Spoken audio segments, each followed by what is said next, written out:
Thanks, Peggy, for the introduction. And yeah, great to be here. Seeing all of you, seeing the room full, seeing a lot of familiar faces. And it's a pleasure to share more about the vision, about our story, Meta story, about the Metaverse, and what we believe is the future. Maybe starting with a question. Who of you ever tried any kind of a VR glasses? Please raise the hand. That's good. That's good. I think next year everybody will have tried, hopefully. Who of you tried AR filters, like Spark or anything else yourself? OK, some way to go. Seeing some colleagues, of course, they raised their hands for sure. They have to. Cool. Yeah. So the idea of today is that you exit the room or the hall, and you know more about where the future is going, how you personally, as a business, as a brand, can leverage the new technologies, and what also to expect in the future. So because it's 1% finished, like we say at Meta. I'm Volker. I'm leading the Disruptors team, and I'm based around the corner, actually. So for me, it's a home play. Let's get started. So who was already reading that time, so 30 years back? Maybe some of us, at least me. Yeah. So everybody was afraid. There was a shift. There was something new. Internet. Bah. I'm afraid of this. It's a hype. It will go away. Who remembers this kind of feeling? And you know why the feeling was like this? Because it wasn't tangible. You couldn't experience it. It was something which some nerds in Silicon Valley or somewhere else created, and you didn't know. What is it? What does it mean for me? Do I need to be afraid of? Does it cost my work? Is my job unsecure? You don't know. But actually, all of you, I would say most of you at least, are working in some kind of an e-commerce or internet-connected world. So it's not, we don't need to be afraid of this. And these kind of changes happen frequently. And the Metaverse is exactly the next one. It's the next change. It's similar to internet, and it's building on each other. So let's go deeper. Internet started with this one here. It's maybe hard to see, at least from my perspective, from my view. So it was like websites, bicycle store, this case. So you put a lot of information onto your website. People came. Then some companies indexed the search, and you were able to find everything what you are looking for. Yeah, inspiration was maybe not the one thing which was strong. But this is the starting point of bringing e-commerce online to a lot of people from all around the world. The next step was social, because remember, on this one, you were sitting in front of your desktop computer. Some geeks had laptops, were sitting in cafes with an Apple in front of this maybe, and they were browsing there. But social started kicking in when everybody of us had their mobile phones, their smartphones, all the time with them. So this is when it changed, and when the internet became more human and was about connections. And connections is something Meta stands for, and which is actually our North Star, which we always go behind. Connecting people. So social is connecting people. And the Metaverse is even a step further. The Metaverse will connect people even in more occasions, in a more immersive way, and it will create opportunities for all of us, if it's individuals or companies. Next one will be a video. It will be quite fast, so don't be shocked. I switched off the tone because it would be too much in this hall. But I will go into some of the examples which are shown later on, so don't be confused if you miss some of it. So we believe it's a massive opportunity. What you see here is a combination of AR, mixed reality, which you can call MR or XR, of VR. You see people working together, new working environments, new communication methods, your collaboration methods. from anywhere you are, also in the real world. So talking about Metaverse is not only AR, VR, MR, XR. It's all of this.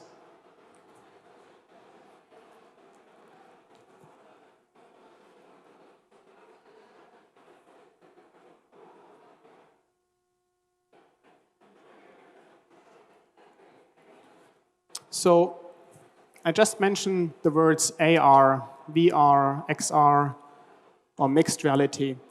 It's different. And it differs from the approach. When you talk about augmented reality, AR, it's the real world and you add a filter, which every one of us can do today. Because I would say every one of us has a mobile phone, and you can just create filters, you can just use filters, which you can download, and you can enrich the world outside. But the filter doesn't interact with the world. It's independent. It's just like a layer. On the mixed reality, it's one step ahead, meaning if you have a virtual product or a virtual good, which, for example, you throw against the wall, like a ball, it bounces back. So it incorporates the real world with the virtual world. And maybe this is no news for some of you, but for some people, this is quite delighting. So this is actually the one which more and more people, and if the devices are there, it will be super immersive for a lot of people, because this is something you can experience like now. You can watch the session, and you have some additional content.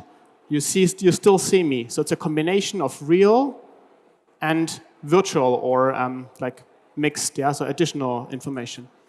On the right side, that's exactly the part where most people are stuck in Metaverse when you talk about Metaverse. It's the virtual reality. Because there, you need to take a glass. There are a lot of producers out there, and we talk about hardware in a second. You take glasses, which then disconnect you from the real world and bring you in a very immersive virtual world. And you can use it for education. You can use it for gaming. And if you say, I'm not a gamer, it's not for me, still try it. We have a lot of clients who had exactly the same opinion.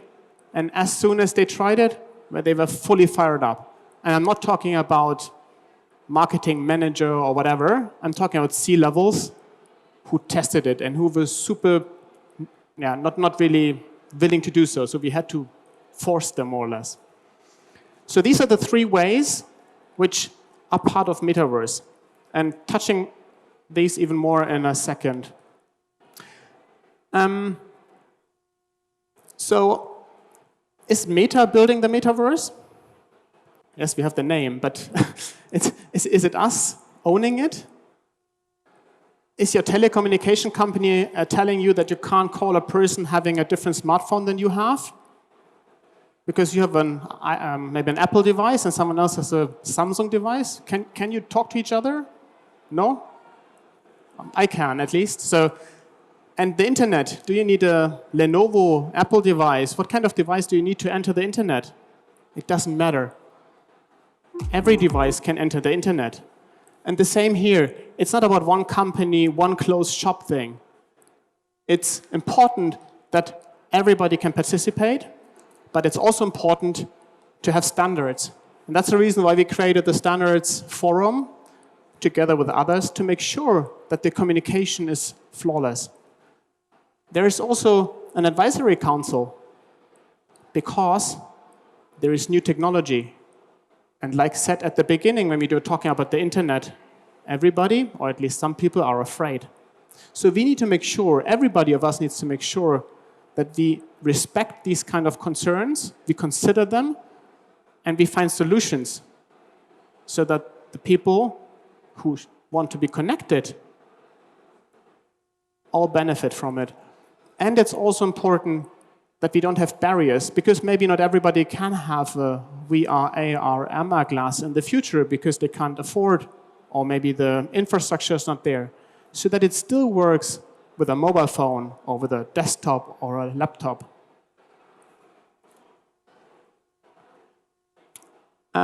Yes. all of these companies are developing something in Metaverse. I didn't count. Maybe someone is fast in counting, but I think it's some hundreds. It's nearly everyone is in there, and nearly everyone has a piece in it.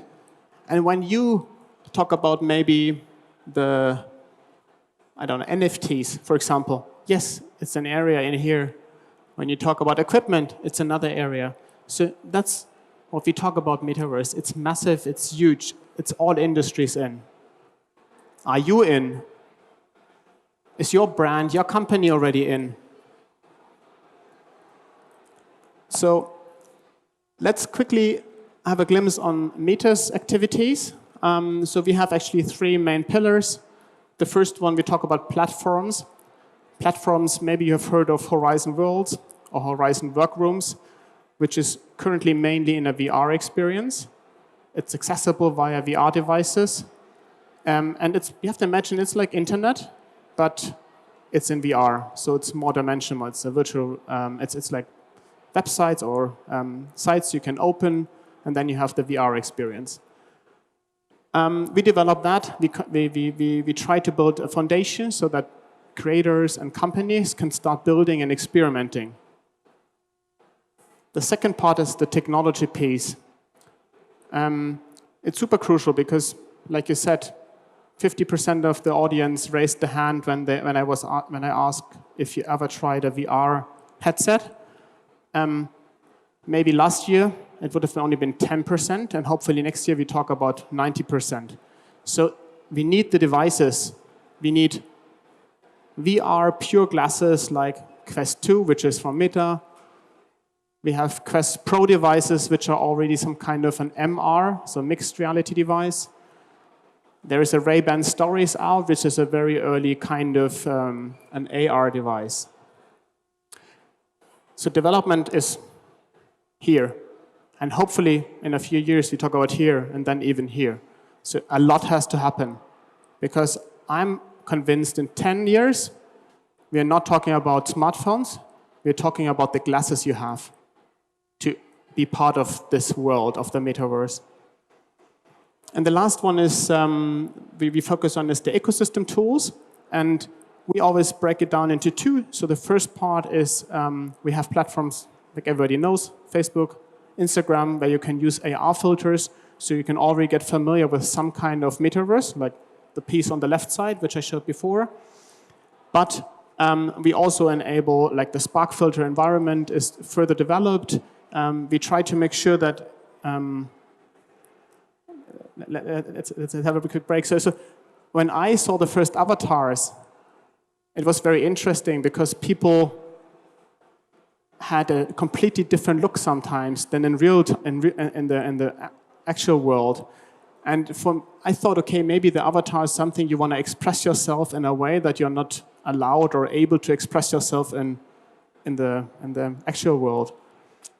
But for me, it was also a little bit untangible, yeah, because it was like an avatar. It was not very detailed. And the way actually is going there that the avatars will be full 3D models of yourself, because what I will show you in a second, also in another video, but also what you have seen before, is that the avatars will be part of a meeting. And then it makes sense that your avatar is a real person. And you also see the eyes opening, the mouth opening, and not just like a staring person in your room. So avatars are also something a lot of development power goes into, because at the end, not everybody of us can go in a studio for 10 hours to get recorded. It needs to be much easier. So this is something we are working on. So this video is a little bit showing how the connection of people could work and should work via the Metaverse in the future. So it's about gaming. It's about collaboration in like design studios, for example, product design. You still see avatars on that one, so we didn't implement the 3D scans. You have games. So the interaction is much more immersive, more intense, and usually, and there's something we come to in a second, when you do something, it's more memorable. So, enough about theory, praxis. So, how can you, or maybe if you like, can start thinking about Metaverse for your company? What kind of thoughts should you have? And we have 3 here. It's the AR, VR across your business, then about brand telling, and about new talents and partnerships. Focusing on the first one. Think about, independently, if you're a marketing manager, if you're in operations, if you're a C-level, it doesn't matter. But where in your company could Metaverse play an active role? Like we've seen in the video, are your product people sitting around the world? Do you anyways have 3D models which you then put on a 2D screen and talk about? Is it something in product development which you should start using some kind of a VR environment, because it's much easier, much more like better usability?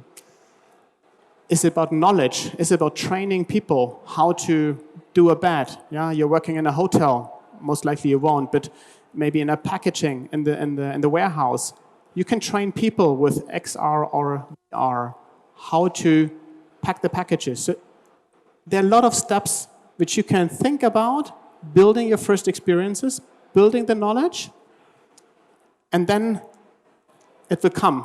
Yeah? So you just have to start it. You just have to try the device, and you will be in it. So there are even more examples. Maybe it's also about revenue, something which some of you might have top of mind, something you can make a business model out, which you should do a business model out, because you're in the travel industry, and people might not travel so much, but there might be different examples. So there's so much you can just start thinking about, because you're the experts in your industry. Some examples. On the left side, you see Accenture. Accenture created the nth floor. The nth floor is a virtual world which every new joiner is going through, which the Christmas parties happen, where trainings happen. So this is something, a community space in the virtual world, because Accenture is around the globe. It's tough to fly everyone in on one spot. And they use 60,000 Quest 2 devices so far, so they are very much very heavy user of our devices. But like I said, it's independent from the device. At the end, it's about the idea behind. Another one, learning. Who of you feels comfortable going for a doctor who never did the surgery which you are running through? No one feels comfortable on that. So if a doctor can practice in a VR or XR environment the operation which will happen next, they are much more, they're much clearer, they're much better trained. So we did a test, we did a study with students on that. And this is something, I had a chat last week with someone who's offering an education AR, XR filter on mobile phones, training Indian students. And what he shared is that if you do something, it's a different level of learning, because doing means you apply what you see. So it sticks with you because you did it. Just remember reading some kind of a lecture book. How much do you remember? How often do you have to repeat it? But as soon as you tell someone else what's it all about, you remember. And that's exactly the advantage of doing, of including these kind of experiences without harming someone in your, for example, training for students or for doctors or for your workforce. Yes, COVID is over, maybe. And still a lot of people work remote. A lot of people move to Spain, Portugal, wherever. So they work remote. You never met them. How can you collaborate closer? How can you make sure that the screen is maybe there and the people are, you can see the people in this camera on like 20 tiles, but actually 18 out of the 20 are just doing something else. Having a VR glasses on, for example, being in a virtual room means you're focused. and you can participate and you contribute, and the meeting gets much more efficient. So think about if this makes sense. There are platforms like Horizon Workrooms, but it's also integrated with Zoom and Teams. So it's not only Meta products which you need to use, but it's just a general nudge thinking about that. How can you work closer together without being in the same room? So this is a little bit more like on product development, which we've seen before. I think I can skip that. Going to the next one. What does it mean for your brand? How can you start, or what kind of examples are out there which use existing technologies to boost their brand stories? And what you see on the left is Mini Cooper, for example. They work with spark filters, so with AR filters on any kind of smartphone. And like said on the education, if you do something, you remember. If you're a brand manager, your ambition is to, with a campaign which you run, to create and increase awareness and to get the people remember your brand. So when you do something, you remember. That's on education. Why should it be different on advertising? So get people involved. And AR is one of the examples you can leverage. On the middle one, you see Fender, which is a guitar producer. Not playing guitar. But they, for example, offer a virtual world in Horizon World, which everyone with a VR glass can access. And it's a little bit more on a gamification side. Also, Mini Cooper built a Miniverse. A lot of worlds out there. There's also a museum, like the Nationalgalerie, I think it is, from Berlin. So there's a lot of content, like in the internet, which you can experience having a VR device. And the last one is the blending, and I'm coming to that in more depth in a second. Talking about AR. So at the beginning, I asked who tried AR. It was maybe 10, 15%, 10% if I deduct the colleagues which are here. So AR is easy, and it's 750 million people using it. Yeah. So it's more and more people using it, and the stats down there, like the market size of 330 billion by 2028, is from last year, I think, even. So maybe it's even higher now. And in 2020, it was only 16 billion. So we have a 20x within 8 years. 10x is usually quite good. 20x. So get into this. Get familiar. Figure out how you can leverage filters, because that's the first step. It's not interaction, but it's a filter. And it's the first step into Metaverse.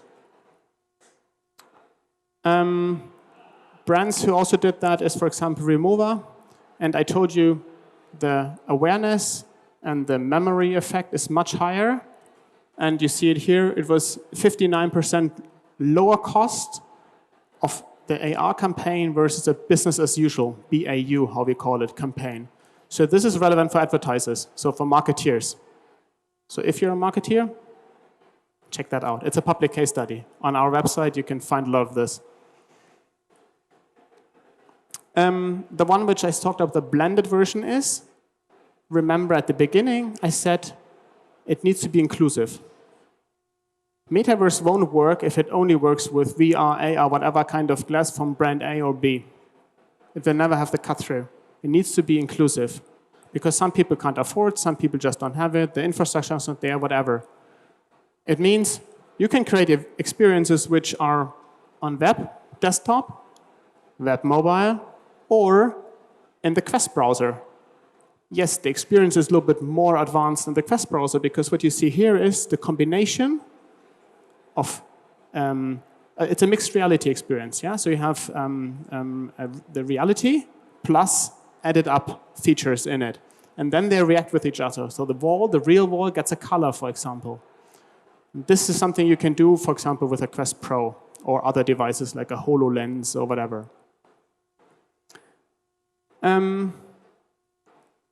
So summing it up, work with creators, The reason behind creators are usually at the forefront of doing and using and there's a creator, very good. They're usually at the forefront of any kind of innovation. So this is, it's usually good for your company because then you are easier to access these and they will have some kind of a knowledge transfer into your company. Think about collaboration. Think about how you can use it for your commerce, for videos, business messaging, because all of this can be useful going forward. So, 3 steps. Foundation. Who of you is on foundation? 70% maybe, I guess. So, build the internal knowledge. Start with reels, creators. Get closer to all these kind of maybe wow effects, which are actually not so much wow anymore. And think about a long-term strategy for your company for Metaverse. If you're a little bit further, experiment. So try AR filters. Get familiar with that. Think about how you can collaborate. What I just showed, maybe even digital goods is something which I didn't touch in my presentation, but I think a lot of people are willing and able to talk about that.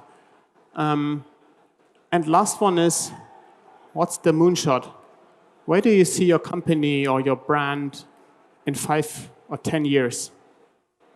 Are you looking for a new CMO, COO, or marketing people? Ask them. What's their moonshot? What's their bet? What's coming up? How do they see your company where you're in 5 or 10 years in the metaverse? If you don't have a plan, I think a lot of people don't have. But think about it. Because otherwise, remember, internet, 30 years, it's a hype, it's dead. None of us would be here.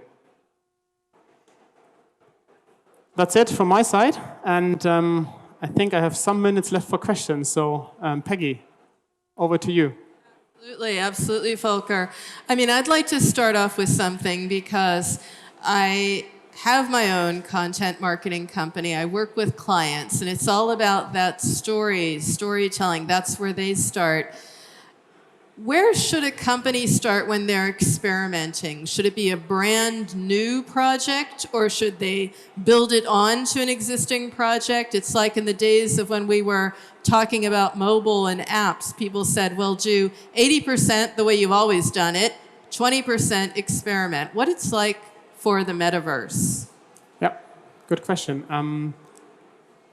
I think the first one is a learning from any kind of marketing teams we are working with is that you need the willingness of the people to really experiment. Because, like you said, experiments are crucial. And if people are not willing to learn or experiment, you can't force them. So you need to find the right people who are on this journey with you and who want to drive that journey. Experiments, it depends, yeah? It's in our use cases with clients on advertising, at least, we assume that a 20% test budget should always be there, because if you don't continuously test, you can't evolve and you can't grow and you can't improve, but you continuously need to improve. And therefore, having a 10, 20%, depending on your budgets, where you're situated as a company right now, start it. And if you only have 5, start with 5, but start it. Get this nucleus into your company to think and have the teams ready one day to then participate and not being lagging. Okay. Any other questions for Volker? Over there. We have 2 down here, so I'll need to get a mic. And this one work? Okay. Hopefully not the feedback. Do you want to ask your question? You. Okay, you. So how do you make sure that the metaverse will not become the second life? And if it's become reality, so how many metaverses will be there? It will be one metaverse. I would say Second Life. Actually, I never tried Second Life myself, so I'm talking about something I don't know. But it's different. So that time it was a different time. It was mainly for gaming. It never had a strategy, at least to my knowledge, about education, about connecting people in a wider sense in an everyday situation. I think that's the biggest difference. Supporting only one metaverse. So yes, only one metaverse. We don't have several internets. Even if you talk about mobile web or desktop web, it's one internet. If you have multiples, we have this effect of like, who is in which, how to communicate. Can I call someone, or can I have a conference with someone who is in a different device? Then we are not inclusive. You mean one will survive? If you would say that only one internet survived, you're right. I don't assume that only one internet survived because there was a joint development of the internet, but of course one, I think, university created the World Wide Web or had the first idea. So that was the nucleus, and then a lot of participants were in there, creators, companies, and so on. So it's not about surviving, it's more about working together and making sure that all the standards exist, because without standards, of course, it wouldn't work. You need interoperability. Can I take the mic? So you are into standardization as well? Yes, that's what I shared. So there is a forum which is making sure on standards and as well as on any kind of concerns from a policy or people perspective. If you can just come a little bit away from there, we won't get the feedback. Here you go. Hi. My question is about internationalization of the metaverses, considering markets that are not necessarily still digitized, where digital literacy is very low, or sectors that are just right now starting to go digital. Yep. How are we planning on building on affordability for these markets, but also the education that requires all of these users to jump into the metaverse technologies, or even like more advanced technologies than just like Web 2.0? Yep. So the question is about how other markets, like markets which are not as far developed as maybe Germany is, how they can participate on metaverse. Actually, like I tried to show via the different devices where you can enter the metaverse. It's not needed that you have a VR device or AR device. The metaverse is open for any kind of device. That's the inclusivity which we need to make sure. And therefore, maybe some of you know that in some African countries, we do have a lower bandwidth apps developed. So like this, Meta, for example, makes sure that their devices or their apps are available to also people who have a lower bandwidth available. So that's what when we talk about inclusivity. And this is the future, because if it's only for first world countries, or however you're allowed to call them, yeah, it won't succeed. Everybody needs to participate. And the company I was talking to, the education one, they are working with Indian students, and they don't have AR or VR devices. They have their mobile phones, because mobile phones are quite popular there. And they use the mobile phones with an MR filter. And therefore, I would say the innovation can even happen in markets which are lagging, because for them, they don't need to get the small steps, which we sometimes, as the further developed markets, have to do. So therefore, having not this barrier and the legacy in your development is maybe even an advantage.